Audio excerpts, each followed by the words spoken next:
हमारा भारत देश में संविधान बना तो लोक कल्याणकारी राज्य की अवधारणा की गई। लोक कल्याणकारी राज्य वो होता है जो सभी लोगों के कल्याण के लिए काम करे। तो हमारे यहाँ भारत में अशिक्षा थी, गरीबी थी, तो इसको देखते हुए हमारे सामाजिक सुरक्षा की योजनाएं चलाई गई, जिनका कि प्रचार प्रसार ये भी कर रहे हैं और हम लोग भी कर रहे हैं। जैसे कि आपके लिए स्वास्थ्य के लिए चिरंजीवी स्वास्थ्य योजना राज्य सरकार ने चला रखी है। कितने लोगों ने करवा रखा है उसमें रजिस्ट्रेशन चिरंजीवी स्वास्थ्य योजना में? बस इतने से लोगों ने इलाज के लिए वो 800 इलाज के लिए 2 रुपए किलो गेहूं बीपीएल वाले और कई कैटेगरी के लिए तो फ्री है।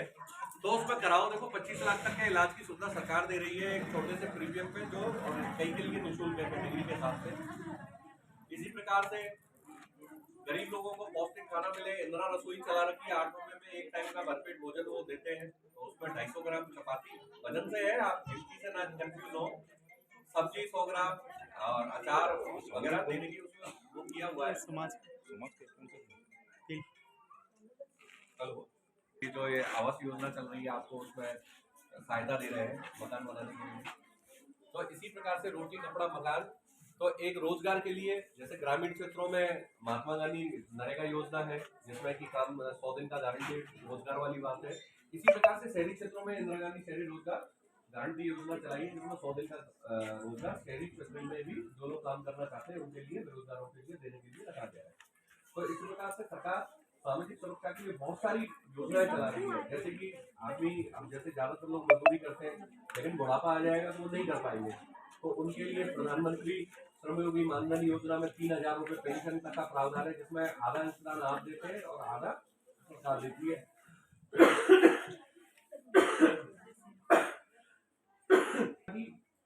बहुत सारी सामाजिक सुरक्षा की योजनाएं हैं। अब मैं कुछ बातों पर आपका ध्यान लाना चाहूंगा कि हमारे भी विभाग में निःशुल्क विधिक सहायता की योजना है, जिसमें महिला, बच्चे, बंदी व्यक्ति है, उनके लिए कोई मुकदमा उनके खिलाफ हो गया है या वो कोई तो उनको निःशुल्क विधिक सहायता देने का प्रावधान है। उनको सरकारी खर्चे पे वकील मिलता है। कोई भी व्यक्ति जिसके खिलाफ आपराधिक मुकदमा दर्ज हुआ है, उदयपुर मुख्यालय या अन्य मुख्यालय पर भी वो योजना चल रही है, जिसमें कि आप वकील ले सकते हैं। तो इतने सारे इनसे आपको करना क्या है, जिस न्यायालय में मुकदमा चल रहा है वहाँ एप्लीकेशन देनी है, या हमारा जिला विधिक सेवा प्राधिकरण का ऑफिस है वहाँ आप एप्लीकेशन देकर के एक निःशुल्क विधिक सहायता के लिए वकील ले सकते हैं। आपके भी यहाँ काफी सारे देखो कॉलोनी प्लानिंग कट रही है, कोई इलीगली रूप से आपकी जमीन में रास्ता निकालता है या कोई बिना मुआवजा दिए आपकी जमीन को लेता है, तो आप इनके खिलाफ भी हाईकोर्ट वगैरह कहीं भी है तो हर न्यायालय में ये समिति बनी हुई है। आप हमारे जिला विधिक सेवा प्राधिकरण के कार्यालय से संपर्क कर सकते हैं। आपको मुकदमा लड़ने के लिए निःशुल्क वकील और निःशुल्क विधिक सहायता देने का प्रावधान है। जैसा कि कुरीति चल रही है, बाल विवाह कर देते हैं, तो बाल विवाह के खिलाफ आप शिकायत दर्ज करा सकते हैं। कोई कर रहा हो, नहीं माने, उसको समझाएं, क्योंकि करने वाला भी इसमें दोषी है और जो उसमें शामिल होता है, भाग लेता है, चाहे बाराती, घराती, चाहे पंडित के रूप में, चाहे हलवाई के रूप में, चाहे घोड़ी वाले, बाजे वाले के रूप में, वो सभी बाल विवाह के दोषी है। तो ये बाल विवाह ना जाए।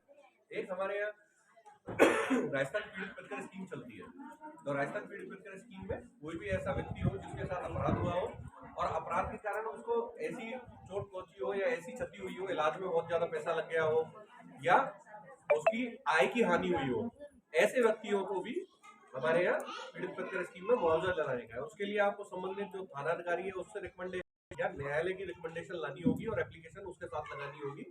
तो हमारे यहाँ उसको पीड़ित व्यक्ति जो अपराध का पीड़ित है उसको विधिक सहायता देने, मुआवजा देना, प्रतिकर देने का प्रावधान है। इसी प्रकार से न्यायालय में लोगों के मुकदमे चलते रहते हैं, लंबे समय तक चलते रहते हैं। ऐसे मुकदमों को समझाइश से या राजीनामे से लोक अदालत में निपटाने के लिए हर 3 महीने में एक बार हर न्यायालय में लोक अदालत लगती है, जिसमें कि आप मुकदमे निस्तारित करा सकते हैं। इसी प्रकार से हमारा मध्यस्थता केंद्र या लोगों को समझाइश से या बैठा करके लोगों से मध्यस्थता करा करके, जैसे पंच पटेल करते हैं ना समझाइश, ऐसे कोर्ट में भी हमने लोग बैठा रखे, वो लोगों के बीच में समझाइश करके, जैसे भाइयों के बीच में जमीन का विवाद है या रास्ते का विवाद है, छोटे इस तरह के विवाद है, उनको समझाइश से निपटारा किया जाता है। और इसमें किसी की हार नहीं होती, किसी की जीत नहीं होती, क्योंकि व्यक्ति क्या है जो राजीनामा करता है वैसा ही फैसला आता है, इसलिए उसमें और जो भी आपकी न्यायालय में कोर्ट फीस लगी है वो भी वापस मिल जाती है। आप लोक अदालत में या मध्यस्थता से समझौता करते हैं तो आपका उससे फायदा होता है। आप बताएंगे। एक चीज जैसा कि ज्यादातर लोग मेहनत मजदूरी के लिए जाते हैं, काम के लिए जाते हैं, कोई आपको पैसा नहीं दे, कोई आपको थोड़ा ऊपर करो। परेशान करे या वहाँ कोई समस्या हो, तो ये लेबर हेल्पलाइन है, आप इस पर फोन कर सकते हैं। भारत सरकार की है या आजीविका मिशन वाले यहाँ चला रहे हैं राजस्थान में, तो इस लेबर हेल्पलाइन से वो आपको सहायता मिलाएगी। आपकी बकाया मजदूरी है या आपको ज्यादा काम कराता है या आपको सुरक्षा का उपकरण नहीं देता, उस समय में आप शिकायत कर देंगे तो ये आपकी मदद करेंगे। इसी प्रकार से एक 181 हमारी हेल्पलाइन है, उसे 181 हेल्पलाइन में मुख्यमंत्री कार्यालय में वो आपसे आपकी तहसील पूछेगा, जिला पूछेगा, थाना पूछेगा और आप अपनी संबंधित शिकायत दर्ज करा सकते हैं। तो आपकी समस्याओं का निराकरण होगा। जैसे किसी की पेंशन नहीं आ रही, किसी का कोई लाभ मिल रहा है, कोई बीपीएल में जुड़ना है, कोई गलत लाभ ले रहा है या किसी प्रकार का आपको सरकारी योजना में कोई दिक्कत आ रही है, तो आप 181 पर भी अपनी सहायता दर्ज करा सकते हैं। इसी प्रकार से घरेलू हिंसा से महिलाओं का संरक्षण अधिनियम बना हुआ है। कोई आपको महिला है, कोई घरेलू महिला है, कोई बच्ची है, उसके साथ मारपीट करता है, भेदभाव करता है, ताने देते हैं, की समस्या है महिलाओं के साथ, अगर ऐसा कोई पारिवारिक व्यक्ति करता है तो आप उसके खिलाफ घरेलू हिंसा से महिला संरक्षण अधिनियम में आप प्रवाद पेश कर सकते हैं।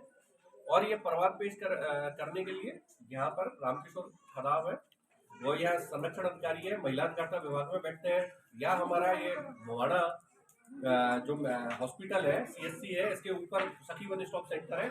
आप यहाँ जाकर भी अपनी काउंसलिंग और अपनी विधिक सहायता प्राप्त कर सकते हैं। और अगर यहाँ भी आपको नहीं मिलती है तो आप हमारे ऑफिस में आकर के इस प्रकार की निःशुल्क विधिक सहायता और इन संबंधित मुकदमों के बारे में आप जानकारी प्राप्त कर सकते हैं। तो आप इन जो राज्य सरकार की योजना है, इसी प्रकार से एक इंदिरा गांधी शहरी कैडेट योजना चला रखी है सरकार ने, जिसमें 50,000 से 5 लाख रुपए तक स्वयं सहायता समूह या कोई रोजगार करने के लिए लोन और प्रशिक्षण देने की व्यवस्था है। आप ये ब्याज मुक्त लोन है, आप ये भी ले सकते हैं अपना कोई नया काम धंधा खुद का शुरू करना चाहे। तो इस तरह से बहुत सारी योजनाएं हैं जिनका की लाभ आप ले सकते हैं। तो हमारा आना जब भी सफल है जब आप इन सब योजनाओं के बारे में जाने और उनका लाभ लें। नहीं तो जैसे कि श्रमिक कार्ड है, ई श्रम कार्ड बनाए जा रहे हैं। ई श्रम कार्ड पहले सौरभ जी वगैरह ने अभियान चलाया पूरे टाइम पे श्रमिक बोर्ड द्वारा, तो इसके द्वारा भी ई श्रम कार्ड बनाए गए। और उसके बाद भी आप 100 दिन का काम कर लेते हैं किसी नरेगा में या किसी उसके पास बिल्डर के पास, तो उसके प्रमाण पत्र के आधार पे आपका श्रम कार्ड बन सकता है। उसमें बहुत सारी है, बच्चों के लिए स्कॉलरशिप है, पढ़ाई है, लड़कियों की शादी के लिए औजार टूल्स चाहिए, बहुत सारी योजनाओं का लाभ है। दुर्घटना होने पर आपको बीमा है, आपकी अपंगता आ जाती है या आपकी मृत्यु हो जाती है किसी काम करते वक्त, तो उससे बहुत सारे लाभ मिलते हैं। तो आप इन सभी सरकार की योजनाओं की जानकारी लेके ज्यादा से ज्यादा लाभ उठाएं। सर देखिए एक मिनट जो है ना, एक नया एक्ट आया दिल्ली में, घटना हुई उसके बाद बालकों का मतलब लैंगिक पॉस्को एक्ट कहते हैं, बालकों का लैंगिक हाँ। तो अगर किसी बच्चा, इसमें बेटा और बेटी का भेद नहीं है, अगर किसी बच्चा है 18 साल से कम का है, उससे साथ अगर कोई गलत तरीके से छूता है या उसके साथ गलत व्यवहार करता है तो पॉस्को एक्ट का मामला बनता है। तो उसमें आप उनकी शिकायत दर्ज करा सकते हैं। तो एक बच्चों को अपने टीचर है उनको सबको प्रशिक्षण दिया गया सरकार द्वारा कि गुड टच बैड टच के भाई कोई गलत तरीके से किन अंगों पे हाथ लगाता है, किस तरह से उसको व्यवहार करता है। तो ऐसे बच्चों को आप बता रहे हैं कि अगर ऐसा कोई करता है, गुड टच बैड टच करता है, तो अपने पेरेंट्स को बता रहे हैं, आप सावधान करें, उस व्यक्ति की कंप्लेंट करें।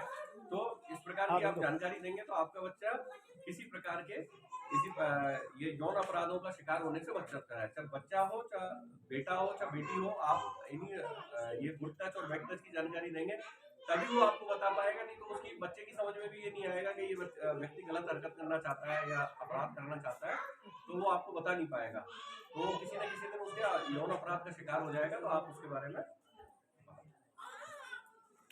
बहुत बहुत धन्यवाद हमारे अपर जिला शिक्षा न्यायाधीश साहब, आपने बहुत अच्छी जानकारी दी। अब हमारे में संतोष जी मेनरिया जी हैं।